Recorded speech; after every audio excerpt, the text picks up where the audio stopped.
स्त्री को 3 जगह पर अकेली नहीं छोड़ना चाहिए। ये पति की जिम्मेदारी है, ध्यान से सुने। गलत दृश्य ना हो, हाथ में मोबाइल ना हो, स्त्री का संग ना हो, दिमाग में गलत विचार ना हो, काम जगेगा?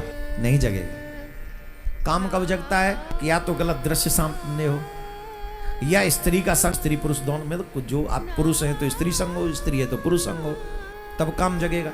एक जगह हम पढ़ रहे थे, बहुत अच्छी बात, जीवन भर काम आने वाली बात बता रहे हैं। सावधानी पूर्वक जितने भी पति हैं वर्ल्ड में सुन लो। अगर पत्नी का सम्मान पाना चाहते हो, पत्नी का स्नेह पाना चाहते हो और पत्नी की इज्जत बनी रहे, इसके लिए 3 जगह पर कभी भी स्त्री को अकेले नहीं छोड़ना चाहिए। पहले, अगर स्त्री बीमार हो तो उसे कभी अकेला नहीं छोड़ना चाहिए। बीमारी में पति को अपनी पत्नी के साथ खड़े रहना चाहिए, और जिस तरीके से देवी अपने पति की सेवा करती है, ठीक उसी तरीके से भी पति को अपनी पत्नी की सेवा करनी चाहिए। और जब वो निर्दोष हो फिर भी दुनिया वाले उस पर दोष लगा रहे हो, उस स्थिति में भी कभी भी पति को अपनी पत्नी को अकेला नहीं छोड़ना चाहिए। Don't worry, I am with you. उस समय भी उसके साथ खड़े रहना चाहिए। तीसरी महत्वपूर्ण है, किसी भी कठिन परिस्थिति में पराये पुरुष के साथ स्त्री को अकेले नहीं छोड़ना चाहिए, चाहे वो रिलेटिव्स ही क्यों ना हो। ध्यान देने योग्य बात है।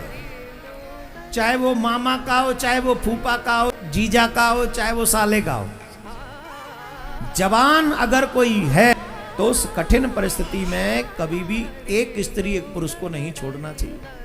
पति को चाहिए कि खुद वहां पर खड़ा रहे, और कोई भी कार्य करना हो अपनी पत्नी के साथ खड़े होकर स्वयं काम करे, लेकिन गैर पुरुष के साथ कभी भी पत्नी को अकेले नहीं छोड़ना चाहिए। जो 3 स्थितियों में अपनी पत्नी को अकेला नहीं छोड़ता है, वो गृहस्थ अपने आप को और अपनी पत्नी के सम्मान को बचा पाता है। क्योंकि जब स्त्री पुरुष 2 होंगे, निश्चित कहीं ना कहीं काम अपना प्रभाव दिखा, दोष नहीं होता उस समय। भावनाएं इतनी तीव्र भर देता है कि व्यक्ति कब सीमा क्रॉस करता है मालूम नहीं होते। शास्त्रों में तो यहां तक कहा है महाराज, आजकल लोग मानते नहीं है इसीलिए घर टूट रहे हैं। शास्त्रों में यहां तक लिखा है, जवान बेटी जब हो जाए तो बाप को कभी अकेले रात्रि में घर में नहीं रहना चाहिए जवान बेटी के साथ। बोलो कितनी बड़ी बात लिख दी है। अब आप कह रहे होंगे महाराज यूं ही भड़का रहे हो, मेरे पास सबूत है। बिना सबूत के बात नहीं करता हूं। मेरे पास ऐसी बेटियों का दर्द है जो आके मुझे बताया है कि आप तो कहते हो हमेशा माँ बाप की सेवा करो, उनकी बात मानो, ऐसे दुष्ट बाप का क्या करें? क्या करेंगे आप? मैं तो कहता हूं समाज की जिम्मेदारी है ऐसे बाप को उसी वक्त वो चौराहे पे खड़े करके फांसी लगा जा देनी चाहिए। बेटी की जिम्मेदारी नहीं, समाज की जिम्मेदारी है।